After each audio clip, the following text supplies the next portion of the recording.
Buenas noches, andaluces. Continuamos una semana más en este espacio que ha ideado PTV Andalucía para llevarte la Semana Santa de toda nuestra comunidad autónoma, de nuestra región, de la región más bonita del mundo, de Andalucía, de cómo viven todas y cada una de sus ciudades, pues estos momentos mágicos, esa preparación para el Domingo de Ramos, esta Cuaresma. Para eso hoy viajaremos a Granada, a Córdoba, a Málaga y a Sevilla, en este compromiso que tiene esta casa para ti, para que disfrutes de esta Cuaresma. Así que vamos otro viernes más con el programa Andalucía en Cuaresma.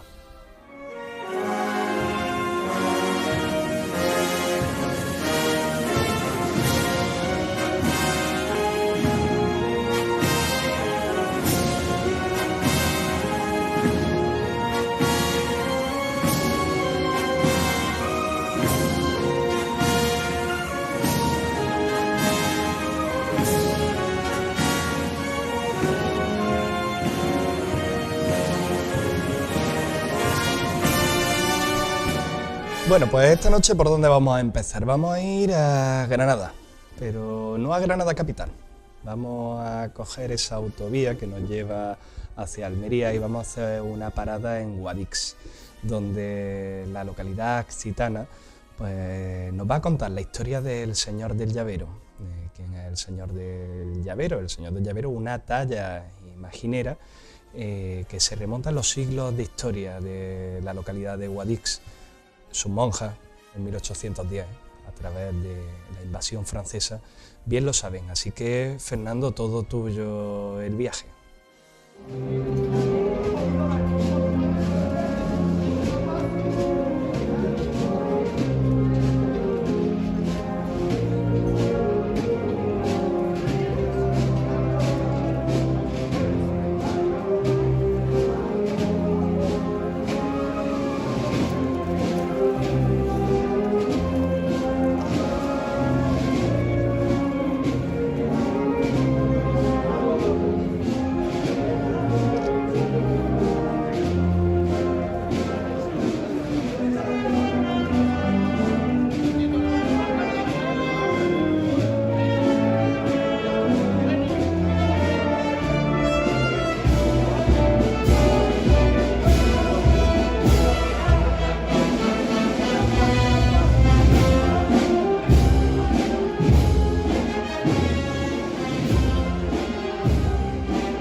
Cuando al principio del siglo XIX los franceses llegan a nuestro país, llegan también hasta la provincia de Granada, llegan hasta tierras occitanas. Estamos en las puertas de lo que fue el convento de las Clarisas.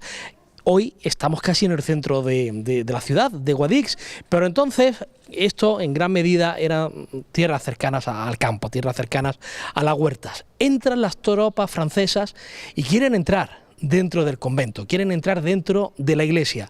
Las monjas ya se lo pueden ustedes imaginar, asustadas, con mucho miedo en el cuerpo, temen el momento en el que los franceses entren por estas puertas.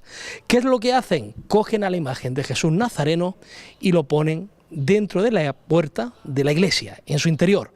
En ese momento las monjas abren y los franceses se encuentran con el rostro del Nazareno. ¿Qué ocurrió entonces? ¿Qué es lo que pasó? Pues nos lo va a contar precisamente la actual Hermandad del Nazareno, del Llavero.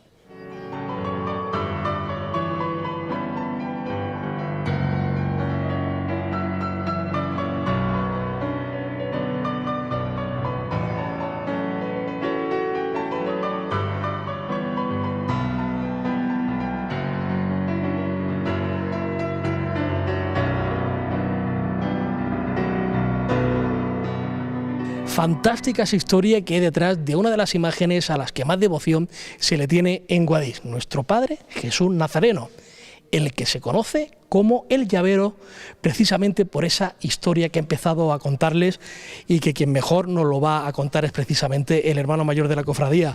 Víctor Pérez, muchas gracias por acogernos. Buenas tardes, hola. Mejor sitio no hay. Pues la verdad que no, un sitio bastante acogedor y con el presente. Nos impresiona siempre ver al nazareno, no es el nazareno de los franceses, porque aquel nazareno tristemente desapareció en la Guerra Civil. Pues sí, desgraciadamente aquí la guerra hizo mucho daño, no solo se destruyeron muchísimas imágenes y muchísimos textos, muchísimos libros religiosos. La guerra en esta zona hizo un daño terrible, casi no conservamos datos. Ahora hablaremos de la realidad, del presente de la hermandad, pero a mí es que me fascina ese pasado y esa historia tan personal que tenéis en la Hermandad del Llavero detrás de esta imagen. Decía yo, año 1810, llegan los franceses a Guadix, a esta comarca, y van a apoderarse del convento para convertirlo a lo mejor en cuartel, ¿no? Como hicieron en tantos conventos. Sí, en el año 1810, como bien has dicho, las tropas francesas deciden entrar a Guadix y hacer En el convento el cuartel, ¿no? El cuartel en el convento, efectivamente, y por aquel entonces la imagen antigua de Jesús Nazareno, una imagen de origen granadino, de escuela granadina, una imagen preciosa, tenía muchísima devoción y las monjas deciden, ante la negativa por parte de ellas de que hagan campamento en el convento, deciden ponerle las llaves al Nazareno y dejarlo en la puerta de entrada. Cuando las tropas francesas dicen de abrir esa puerta, se encuentran con esa imagen del Nazareno, con esas llaves, la Madre Superiora le dice al capitán francés que ellas se van a ir del convento y que las llaves las tiene el Nazareno, que las cogieran y que se quedase.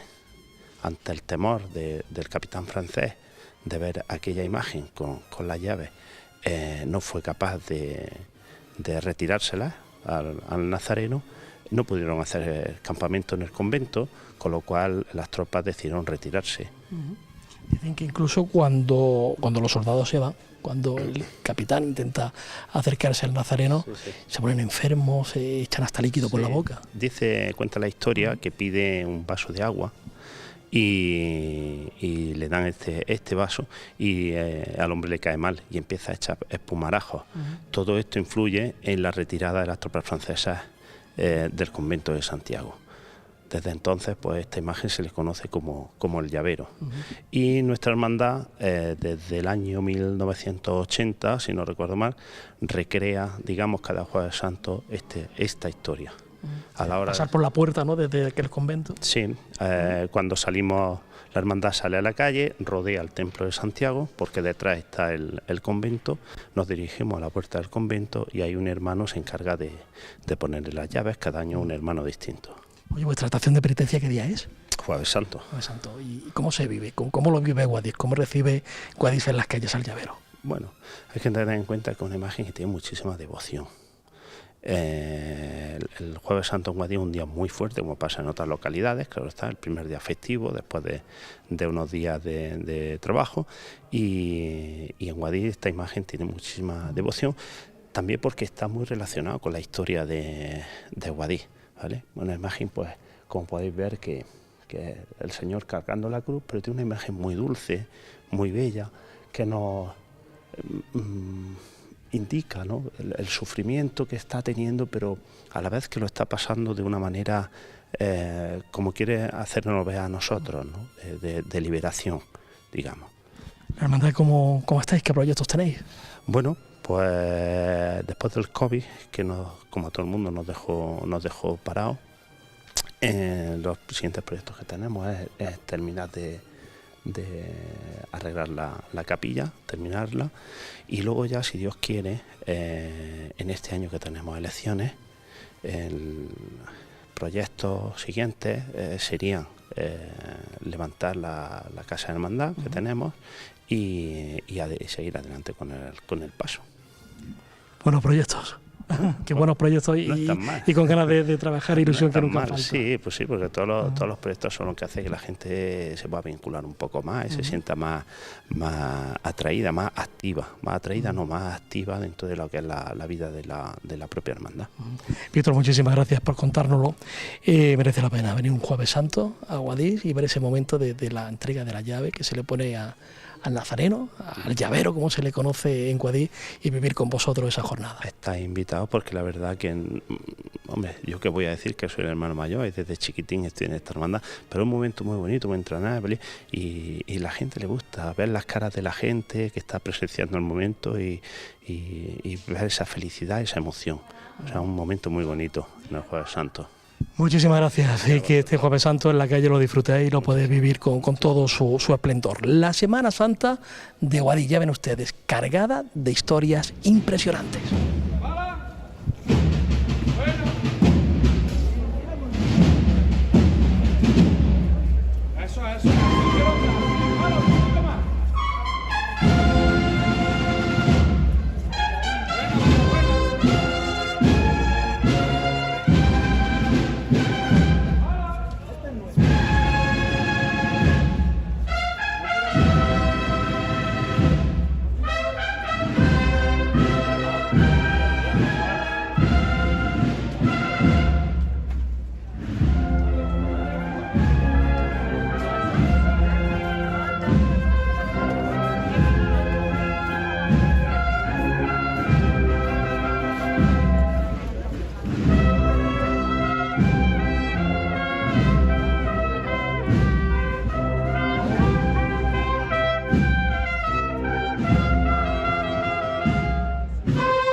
Impresionante la devoción que beben los siglos de historia, no solo en Guadix, en Granada, sino también en Córdoba, que es nuestra siguiente parada en este Andalucía en Cuaresma. A continuación, pues este presentador charlará con Enrique León, Quique León, para los amigos, que fuera pregonero de Semana Santa de la ciudad de Córdoba en 2012, pero sobre todo un apasionado de la historia. Y como apasionado de la historia que es, nos recordará la figura del concejal Julián Bustillo. ¿Quién fue el concejal Julián Bustillo? Lo descubriremos a continuación. Bueno, nos encontramos en la antigua sacristía de la compañía, actual capilla de la Tademo, y nos acompaña nuestro amigo y colaborador Enrique León Pastor, que fuera hermano mayor del Sepulcro, que fuera pregonero de la Semana Santa de Córdoba, y hoy vamos a viajar y a bucear en esos libros de historia pues que tanto le gusta a él para arrojarnos luz a la Semana Santa de Córdoba. Hoy vamos a hablar de la Semana Santa de Córdoba de mediados del siglo XIX. Vamos a conocer qué Semana Santa tenemos y una figura muy especial que hay, que tiene nombre y apellido. ¿Cómo estaba esa Semana Santa del mitad del siglo XIX en la ciudad de Córdoba? Bueno, pues quizás me lo había oído muchas veces, pero realmente la Semana Santa del siglo XIX en Córdoba, pues prácticamente que tiene 30 años sin Semana Santa en la calle.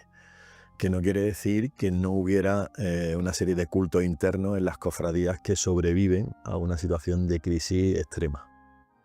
Pero sí es cierto que en 1849 no había Semana Santa en Córdoba. O sea, en 1849 se celebra por primera vez el Santo Entierro, que en su momento había dejado decretado Trevilla a través de su normativa, pero que no se llegó a ejecutar hasta ese momento. Es decir, en 1819, cuando el decreto sale a la luz, que está muy influenciado por todo el contexto histórico de la Ilustración y de los movimientos reformistas de la Ilustración, y es generalizado en todo el país, y además está dirigido por el Consejo de Castilla, o sea que no es nada raro lo que intenta realizar Trevilla, que no es acabar con la Semana Santa. Yo creo que a Trevilla se le ha tildado como el gran ogro de las cofradías, y él lo que intenta es salvar las cofradías de una situación de crisis extrema.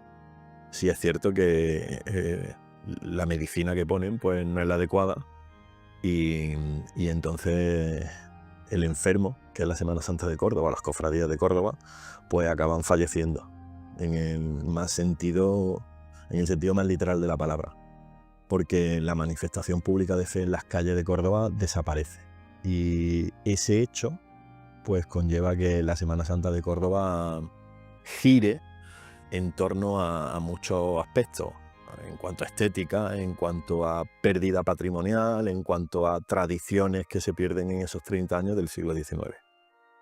Y bien, pues en 1849 hay una propuesta no por parte de las cofradías, sino por parte de la municipalidad, por parte del ayuntamiento, de recuperar la Semana Santa en Córdoba, porque es la única capital andaluza que no las tiene. Y en ese ambiente, pues hay que contextualizar la resurrección de la Semana Santa en Córdoba, pues que no había, y es desde el ayuntamiento donde se mueve un poco ese movimiento que está muy aletargado, prácticamente en vías de extinción de las cofradías en Córdoba. A partir de ahí sale la primera edición en 1849 y sigue realizándose hasta 1965, creo recordar, o 66, donde finalmente termina por desaparecer lo que es la procesión del Santo Entierro. Aquí hay una cosa que sí me gustaría dejar clara. Muchas veces se identifica el Santo Entierro con la Cofradía del Sepulcro, y no es así. Es decir, la procesión era la del Santo Entierro, pero en la procesión del Santo Entierro no solo participaba la Cofradía del Santo Sepulcro, sino que participaban muchas más.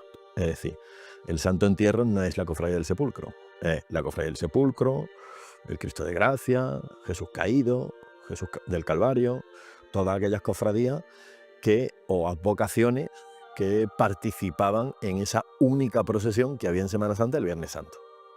Entonces, a partir de 1849 es cuando se reactiva la Semana Santa en Córdoba, y la procesión oficial del Santo Entierro sí es cierto que sirve para que las cofradías se vayan reactivando, ¿no? Es como el catalizador que hace que poco a poco algunas cofradías se reorganicen, otras cofradías que están muy aletargadas se reactiven y tomen conciencia de sí mismas. Caso de Jesús Caído, por ejemplo, que es una de las primeras en reactivarse, y en definitiva pues un poco el cimiento de la actual Semana Santa. No se podría entender la Semana Santa de hoy en día si no analizamos muy en detalle la Semana Santa de ese siglo XIX. Y hay una persona que es el encargado de recuperar todo esto, y que a lo mejor la Córdoba Cofrade lo ha obviado y lo ha quitado de la memoria, y es de justicia para que se le reconozca, ¿no? Sí. ¿Qué persona quiere? Yo creo que la Semana Santa en Córdoba le debe un pequeño homenaje a esa persona que hace esa inmensa labor de no de recuperarla, sino de resucitarla, que es Julián Bustillo.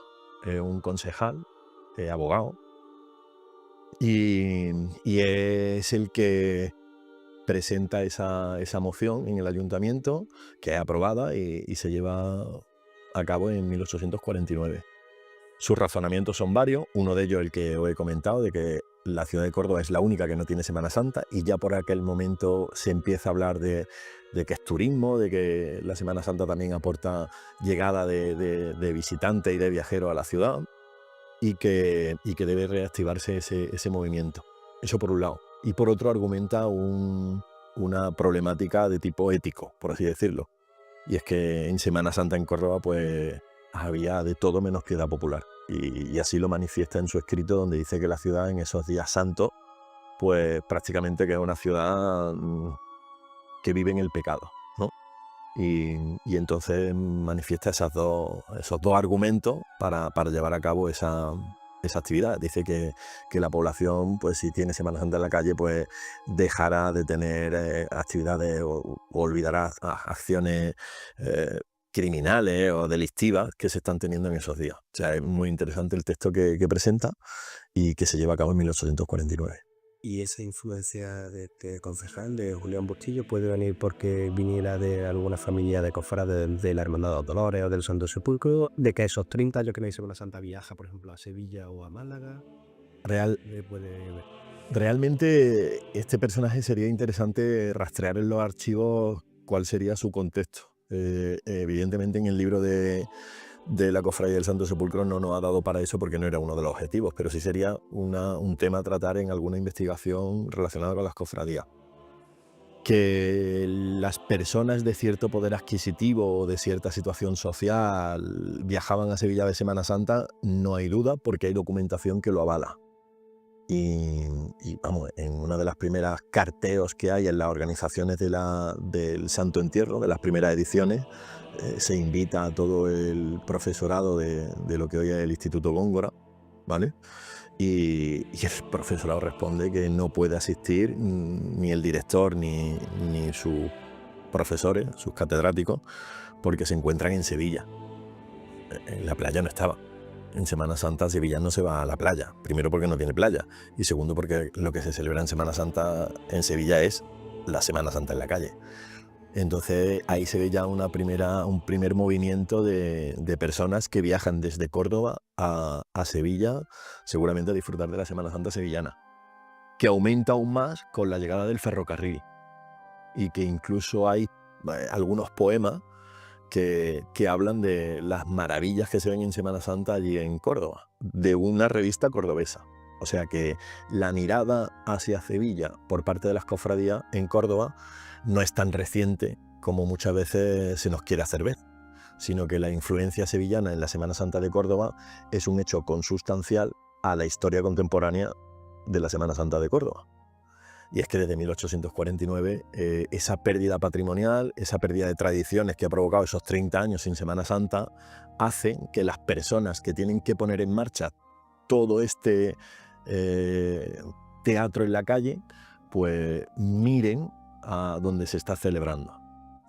Hay documentación en la Cofradía de Jesús Caído, que su primera junta de gobierno la realizan o la organizan en torno a aquellos parroquianos que recuerdan cómo se sacaba la imagen a la calle. O sea que eso te hace ver un poco el contexto donde nos estamos moviendo, ¿no? De una pérdida patrimonial tremenda, patrimonial en el sentido material de la palabra, pero una pérdida también de costumbres, de ritos, que no se sabe realmente cómo se sacaba una imagen a la calle. Entonces es normal que se busque un referente, ¿no? Y ese referente fue Sevilla y está en el mismo resurgimiento de la Semana Santa de Córdoba. Sí, y para terminar, una frase que hemos tenido y la hemos escuchado varias veces por tu parte, realmente ahí vemos que no copiamos la Semana Santa de Sevilla a día de hoy y quizás seamos la única Semana Santa que reinterpreta porque se ha quedado vacío de costumbre, ¿no? ¿Cómo se puede ver a día de hoy esa reinterpretación? Es decir, ¿cómo le hemos dado el acento cordobés? Sí, yo creo que la única Semana Santa la única, o una de las pocas Semanas Santas que tiene sentido que haya copiado el modelo sevillano es la cordobesa, porque realmente cuando resurge el modelo de Pretrevilla ha desaparecido. Las parihuelas antiguas pues, están prácticamente desaparecidas y en 1864 es cuando se introduce el nuevo modelo, ¿no?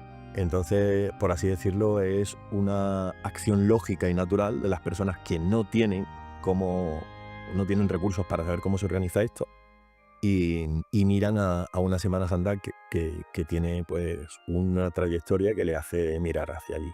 Entonces es una forma natural de hacerlo. Córdoba en ese sentido pues ha reinterpretado el modelo, especialmente en algunas cofradías que han sabido darle un sello especial a ese modelo y que se ve prácticamente en su puesta en escena en la calle. Perfecto, con esto acabamos. ¿Un ejemplo de hermandad? Pues mira, Ánimas es una cofradía sevillana, aunque algunos cuando escuchen esto se tiren de los pelos, pero es una semana, es un modelo sevillano reinterpretado, que no solo tiene referentes de Sevilla, sino que hay en Écija, en Jerez, donde cogen en el grupo cántico elementos, pero en esencia es una cofradía sevillana, por la estructura de los pasos, por el cortejo. Perfecto, pues dejamos a nuestros espectadores que encuentren esa semejanza. Muchas gracias, Enrique, por atender a esta casa, que además este reportaje irá también para a nivel andaluz, Sentir Cofre de Andalucía en Cuaresma, que se emite todos los viernes de 10 a 11. Muchas gracias. Gracias a ustedes.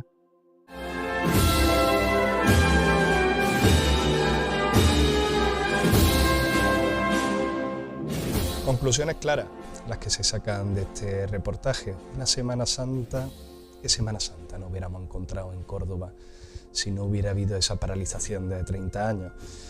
Julián Bustillo, una figura que los cordobeses debemos de valorar y admirar. Una figura como el trabajo de nuestros imagineros. Imagineros que ahora, si nos desplazamos a Málaga, organizan una exposición anual donde vemos pues, todas las tallas imagineras que tiene la capital costasoleña. Alejandro, todo tuyo el reportaje. Nos encontramos en el Café Bar Puerta Oscura en el marco de su exposición cuaresmal, que este año está dedicada a la figura del imaginero y pintor Ángel Sarmiento. Nos visita aquí el profesor Antonio Fernández Paradas. Buenas noches. Cuéntanos, ¿qué nos puedes decir sobre la trayectoria artística de Ángel Sarmiento? Antes de hablar un poco del final de nuestra exposición, tenemos que ubicarnos en el contexto. Nos encontramos en el Bar Puerta Oscura y no es cualquier sitio. Quizá para el cofrade o el habitante común no entiende la magnitud desde el punto de vista para la imaginería, la historia de la imaginería procesional de este lugar. Nos encontramos en un sitio emblemático a la altura de lo que puede ser el Portal de la Hornacina, es decir, probablemente sean los dos sitios más paradigmáticos en la historia de la imaginería contemporánea. Este año es el de 30, es decir, estamos en un sitio que hacen 30 exposiciones o 30 años que llevan celebrando exposiciones sobre la imaginería procesional.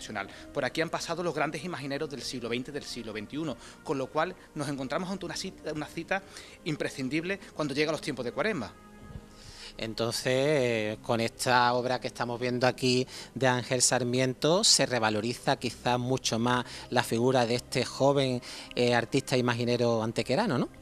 Totalmente, y además era necesario pasar por este sitio, ¿no? Si no has pasado por Puerta Oscura, realmente no existes en la historia de la imaginería, y es algo que los escultores son conscientes de ello, la publicidad, el trabajo que tiene, la selección de las obras. Normalmente encontramos aquí una serie de obras muy exclusivas. Cualquier escultor imaginero del siglo XXI tiene que tener obligatoriamente el Puerta Oscura como su referente. Todos los grandes han pasado por aquí.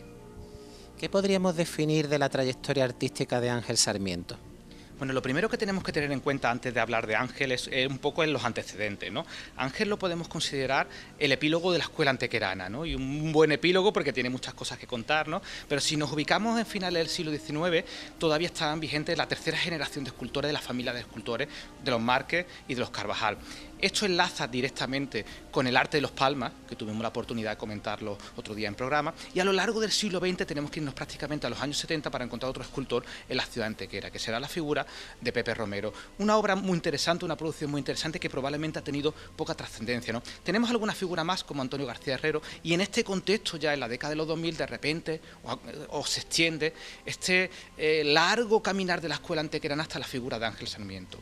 La figura de Ángel Sarmiento renace desde la naturalidad, desde un niño que se cría en la cofradía, que nace viviendo cómo se viste la Virgen, cómo se trabaja la cofradía, de familia cofrade, un niño con cualidades artísticas muy desarrolladas desde pequeño, es decir, solo tenemos que ver la impresionante trayectoria a nivel, por ejemplo, de cartelería procesional.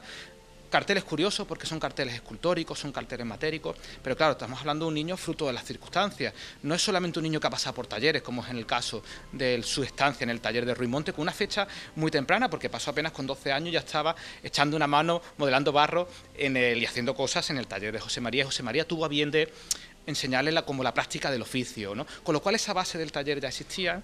Quizás otra de las cualidades más importantes dentro de la figura, de la obra de Ángel Sarmiento, sería por supuesto la formación, licenciado en Bellas Artes, pero también tenemos que tener en cuenta que es una figura excepcional a nivel de diseño. Dibuja muy bien, compone muy bien, es una figura que se documenta muy bien, que le gusta el plano de la realidad mística y es capaz de proyectar a sus imágenes, con lo cual estamos hablando de un artista que es polifacético, porque pinta, dibuja, esculpe, hasta llegar al culmen de esta situación que es la exposición del Puerta Oscura, ¿no? El camino no ha sido fácil, porque entre media hemos tenido muchos carteles, recordemos todos, por ejemplo, ese cartel, como mencionamos anteriormente, de la Semana Santa de Málaga el año pasado, el de la Esperanza de Triana, otros tantos, ¿no? Hace poco pudimos ver, por ejemplo, el cartel que hizo para el Encuentro de Hermandad de Misericordia de Antequera, que era totalmente escultórico, ¿no? Esa esencia se ve muy bien reflejada, ¿no? También es importante mencionar su faceta como diseñador. Tendrá muchas cosas que contar en el futuro. Vemos diseños que mantienen su esencia, pero él, en ese conocimiento, por ejemplo, de lo que denominamos el estilo antequerano, es capaz de hacer algo real actualizado al siglo XXI, ¿no?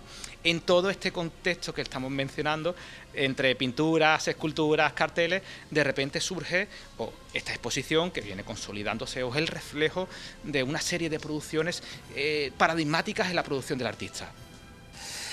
Antonio, ¿qué podemos decir de las obras que componen esta exposición del Café Bar Puerta Oscura? Bueno, tenemos que tener en cuenta que es una obra bastante monumental, a pesar de que son solo 3 piezas, llenan totalmente el espacio en el que nos encontramos, ¿no? Y esto es una cualidad, porque significa que la obra tiene presencia y tiene empaque dentro del contexto de la realidad expositiva, ¿no? Esas 3 obras son bastante particulares porque son 2 barros de obras ya creadas y tenemos una obra creada expresamente para esta exposición, con lo cual nos permite dialogar en un Ángel Sarmiento que está al día de lo que está pasando en el mundo, nos permite también contar cómo su propia esencia antequerana, cómo el propio clasicismo escultórico se refleja en todas estas producciones, ¿no? Quizás si empezamos por la más antigua de las que encontramos en esta exposición, podemos ver el Ecce Homo, con una pieza que tenemos al fondo, ¿no? Muy bien expuesta, por cierto, que le sienta muy bien el contexto de la iluminación. Vemos un barro, una terracota, en este caso en su color, el que diríamos en blanco, que sería la afirmación tradicional, ¿no? Es una obra muy interesante porque es la pieza, digamos, el boceto que posteriormente se saca de puntos para el Cristo que hace para el Cordero de Dios, para Villanueva de la Concepción. Es una obra que refleja perfectamente todo el ideario de Ángel Sarmiento en su corta, muy larga trayectoria, pero podemos ver muchas cosas. Podemos ver una obra bien compuesta, podemos ver ese clasicismo que es tan imperante en la escuela antequerana y del que es totalmente heredero. En Antequera no hay paños gireados, no hay excentricidades, nada se sale de su sitio. Y esto lo podemos ver perfectamente en esta obra, ¿no? Es una obra que, si la comparásemos con el Ecce Homo de Gregorio Fernández, el contraposto sería excepcional, ¿no? Con lo cual Ángel Sarmiento, igual que los grandes escultores del siglo XVII, XVIII, están totalmente al día de lo que está pasando. Y el clasicismo siempre en modernidad, Picasso ya lo hizo en ese momento, ¿no? Aquí no hay deformación en la realidad. Encontramos una imagen nítida, clara, perfecta, bien definida, bien compuesta, funciona bien, dialoga bien con el espectador, tiene una composición curiosa y eso ha llamado muchísimo la atención. Es una figura muy amable de entre ese dolor que viene de la escuela granadina y en la escuela antequerana hacemos de particularidades. Tenemos que decir que, aunque aquí lo vemos en barro, como estamos viendo el boceto, es una obra que en el acabado final es muy espectacular a nivel de colores, de policromía. Y eso es una de las grandes características también, ojo, de la escuela antequerana en toda su historia, porque en Antequera se pintó muy bien a lo largo de la historia, pero también es una de las características principales de Ángel Sarmiento. Es una obra muy bien acabada, muy bien matizada, con tonos oscuros, con tonos claros, con tonos mates, y eso hace de la obra que tenga una gran expresividad. Me gustaría comentar también, Alejandro, otra cuestión más relacionada con la obra.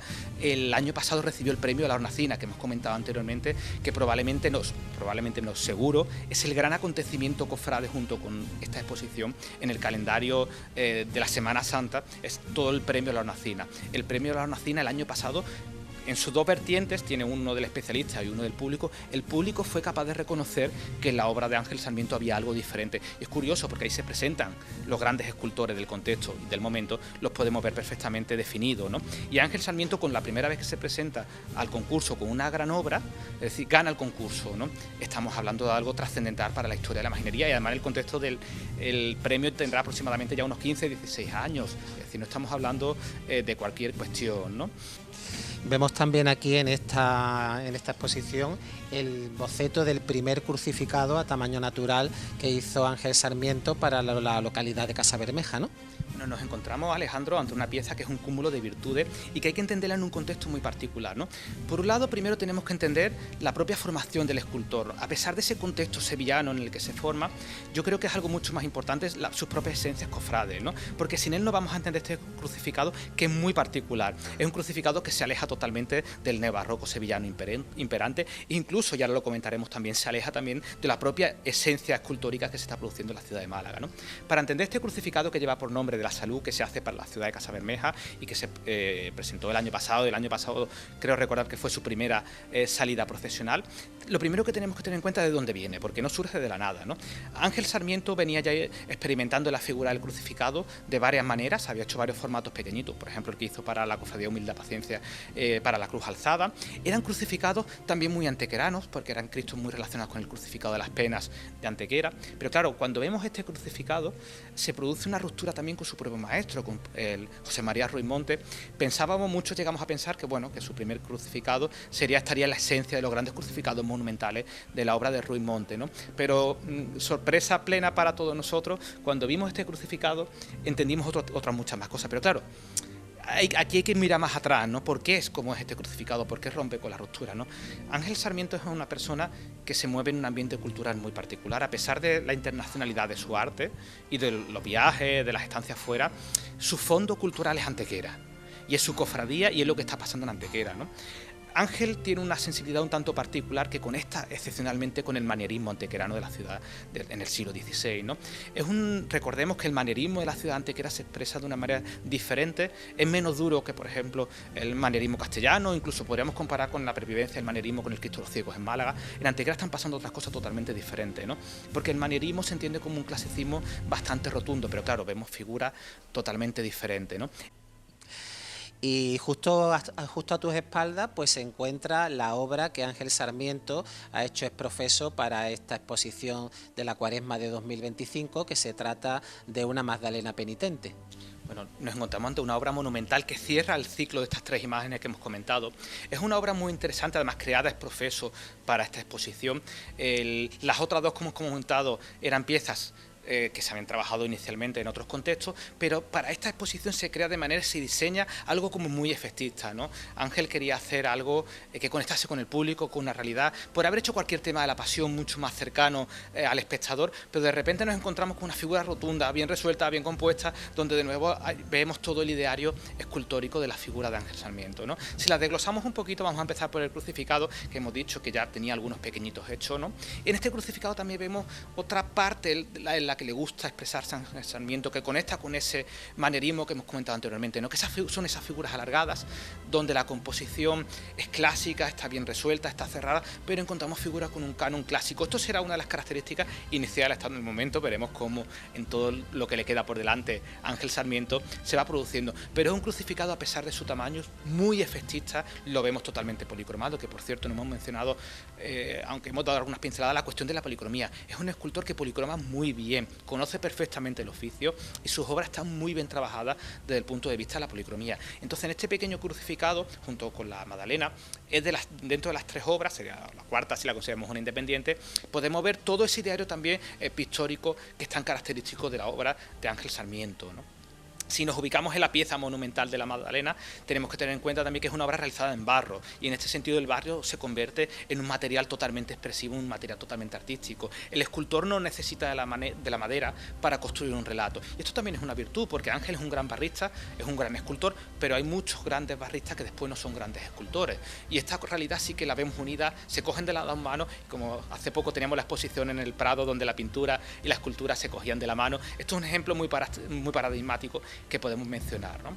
Con respecto a la Magdalena también podemos incluir no solo la composición, que es una composición movida, una composición agitada, que nos refleja ese momento de éxtasis en el que se encuentra la protagonista, en el sentido de recuperando, ¿no?, la obra más allá de las escenas bíblicas, como comentábamos, pero tiene varias particularidades, Alejandro, que me gustaría comentar. Yo creo y estoy totalmente convencido que esta Magdalena de nuevo es fruto del contexto histórico y social en el que se mueve nuestro escultor. El primer referente directo sería la Virgen de los Afligidos, realizada por Diego Márquez en torno a 1787, casi seguro, por lo menos lo que tiene que ver en el perfil de la obra. Es una obra que vemos muy bien marcada, con entrecejos marcados, la quijada también muy bien resuelta. Todo eso es propio de lo que estamos viendo en el ambiente antequerano de la ciudad antequera. Y estamos viendo también, por ejemplo, aquí podemos encontrar la distancia, pero sí que hay muchas influencias de la propia Magdalena que conserva la Cofradía del Consuelo, que la podemos ver cada Jueves Santo en el Misterio del Cristo de la Misericordia. Son obras interconectadas entre ellas en el salto del tiempo, porque estamos en el siglo XXI y Ángel Sarmiento ha creado una obra de nueva composición total, pero sí que es importante rastrear cuáles son todos y cada uno de los precedentes del pozo cultural en la obra de Ángel Sarmiento. De todo esto encontramos una obra muy bien resuelta, muy bien trabajada, que a buen seguro hará la delicia del público, porque no están acostumbrados a ver este tipo de piezas. Quizás el crucificado es una pieza más habitual en nuestro imaginario, pero encontrar una pieza tan grande, tan monumental, que se acompaña de la carabela, se acompaña del monte, del crucificado, etcétera, es algo que habitualmente no estamos acostumbrados a ver, con lo cual tenemos la oportunidad totalmente de nuevo aquí en el Puerta Oscura de estar al día de la noticia cofrade imaginera totalmente de lo que está pasando en el contexto actual. De esta exposición en la Puerta Oscura en Málaga vamos a concluir este viaje apasionante en Sevilla. Y lo vamos a concluir acompañando a nuestra Madre Iglesia.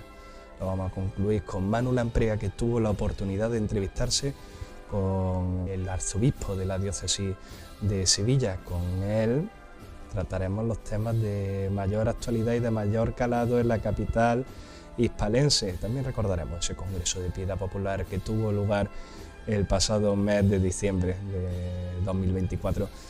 Pues nada, Manu, todo tuyo esta parcelita de gloria con Monseñor.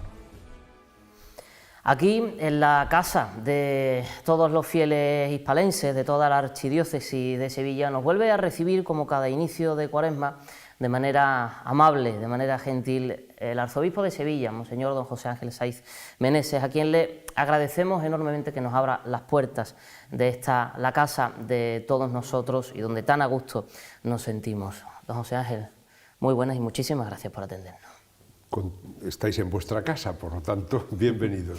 Muchísimas gracias. Pues debemos empezar, evidentemente, haciendo un breve balance, ¿no? Una breve síntesis. Vamos camino ya, si no me fallan los cálculos, de los casi 4 años aquí en la sede de la ciudad de Sevilla. ¿Qué balance hace de su ministerio en estos casi 4 años? Pues un balance muy positivo. La verdad es que al llegar no tuve un periodo de adaptación, sino que la adaptación fue automática porque el ritmo pastoral de esta archidiócesis es tan trepidante que a poco que entres y te dejes llevar, pues ya vas haciendo una inmersión ciertamente poderosa. Aquí la secularización ha avanzado menos que en otros lugares de Europa, por lo tanto la fe se vive más a flor de piel y en la calle las iglesias están llenas todavía. Y el balance pues es muy positivo en todos los sentidos. Hablamos de las hermandades porque, en efecto, ha estado el Papa y Roma muy atentos a todo lo que ha sucedido en Sevilla en estos últimos meses, ¿no? Acerca del Congreso, la procesión de clausura, ¿no? Decía Monseñor Edgar Peña en una de las ruedas de prensa al inicio del Congreso que le había sorprendido gratamente no solo la participación de todas las comunidades, ¿no? de los jóvenes en las hermandades y demás, sino la vida y el eje vertebrador que suponen para la sociedad, ¿no? No sé si ahora la Iglesia está por fin, ¿no? O de alguna manera ya lo hacía, ¿no? Pero ahora con más intensidad poniendo el foco en esto de las hermandades como un vehículo de atracción de fieles y sobre todo de mantenimiento de la fe en la sociedad. Bueno, posiblemente se vaya descubriendo, se vaya haciendo cada vez más presente, se vaya poniendo en valor esta realidad de las hermandades. Claro, al Congreso vinieron 4 prefectos de dicasterios romanos y como enviado especial del Santo Padre, Monseñor Edgar Peña, que es el sustituto de la Secretaría de Estado, el número 3, hablando en estos términos así coloquiales. De hecho, pues por explicar un detalle, en la Jornada Mundial de la Juventud más reciente, la de Lisboa, un obispo auxiliar de Sydney, que estuvo allí, yo lo conocí allí, luego estuvo aquí y estuvo hasta el día en la fiesta patronal nuestra, estuvo en la procesión, luego tuvo que irse enseguida a coger el avión y estuvo aquí varios días, aquí estuvo hablando conmigo y visitó varias hermandades porque él quiere implantar en Sydney las hermandades. Es decir, que hoy día ya, claro, hermandades hay por todo el mundo.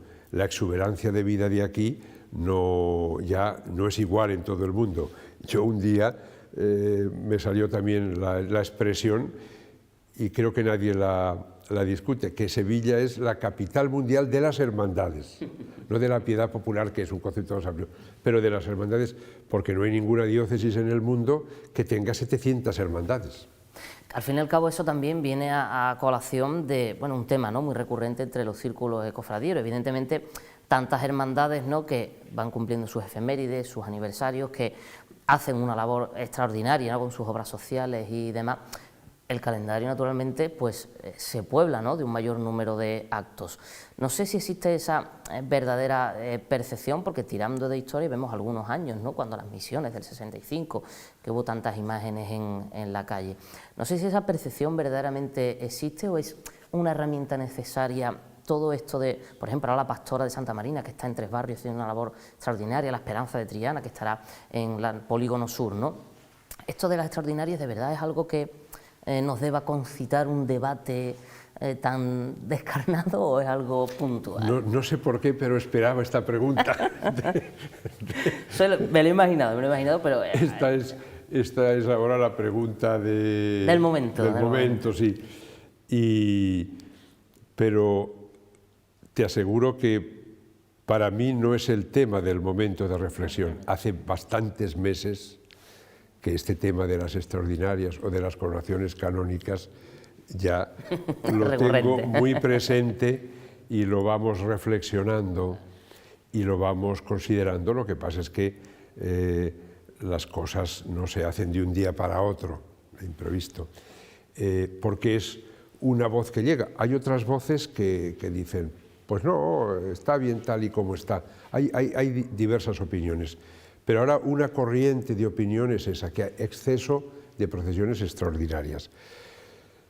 Yo voy repitiendo lo mismo, es decir, en el término medio está la virtud, en el término medio está la virtud, y hemos de encontrar el término medio. Cuando llegué aquí, claro, estábamos saliendo de la pandemia, quizá después de 2 años comprimidos, pues hubo como una eclosión de manifestación externa de esa vivencia y de esa piedad popular, o también es porque estamos en un ciclo que todo el mundo quiere. Eso va por ciclos a veces. Lo cierto es que en el término medio está la virtud. Hemos de procurar alejarnos del exceso y también del defecto, de la escasez o de la penuria. Eso no es tan sencillo después en la vida, pero esto pasa en todos los órdenes de la vida. ¿Qué hemos de hacer ahora? Bueno, pues aplicarnos y buscar lo mejor. Yo lo que intentaré buscar es lo que sea mejor para cada persona concreta, para cada cofrade, para cada fiel, lo que sea mejor para las hermandades, lo que sea mejor para la ciudad y para la ciudadanía y para la Iglesia. En esa búsqueda y en ese trabajo, bueno, pues nos hemos de empeñar todos sin querer nadie imponer sus criterios o sus opiniones o sus valoraciones, sino buscar el bien de todos. Y en eso pues estamos ya aplicándonos y entre otras cosas a eso nos ayudará el Observatorio de la Piedad Popular, que es la 7ª conclusión práctica del Congreso de Hermandades y Piedad Popular. Un par de ellas más y ya vamos terminando. Naturalmente, en esto de las hermandades, ¿no? Los grupos humanos, como es natural, surgen disparidad de opiniones, pueden surgir también a veces conflictos, ¿no? Una querida hermandad de la Semana Santa, ¿no? Que pues ahora está intentando recuperar, ¿no? Esa estabilidad. No quiero que me valore esa cuestión, sino que le envío un mensaje o una reflexión a aquellas personas que a lo mejor, creo, erróneamente buscan en las hermandades una posición de falso poder. Decía un compañero suyo que a las hermandades vamos a servir y no a servirnos, ¿no? ¿De qué manera los representantes de las hermandades pues pueden actuar acorde a lo que nos pide el Evangelio y lo que nos piden las reglas de nuestras hermandades para alcanzar consensos? Dentro de la antropología que es natural que surjan conflictos dentro de grupos humanos tan grandes. Sí, en cualquier grupo humano surgen conflictos y en cualquier grupo humano pues hay problemas que se deben resolver.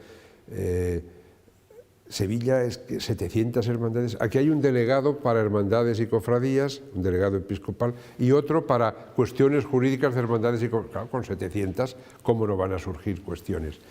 Las hermandades son como familias y dentro de las familias surgen también discrepancias y problemas y, bueno, pues que hay que resolver.